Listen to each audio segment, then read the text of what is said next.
Doctor Ramesh S ಇಡಗಲ್ sir ಅವರು ಶ್ರೀಮತಿ ಶಿಲ್ಪಾ ರಮೇಶ್ ಇಡಗಲ್ ಅವರು ವೇದಿಕೆಗೆ ಆಗಮಿಸಿ ಪೂಜ್ಯರಿಂದ ಆಶೀರ್ವಾದವನ್ನ ಪಡಿಬೇಕು ಅಂತ ವಿನಂತಿ ಮಾಡ್ತಾರೆ.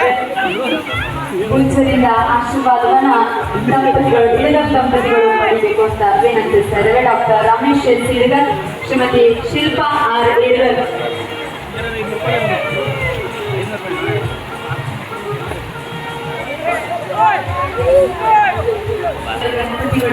ಪ್ರೀತಿಯ ಸಂಪಾದಕರ ಮಧ್ಯದಲ್ಲಿ ದಂಪತಿಗಳ ಅಭಿರುಚಿಗಳು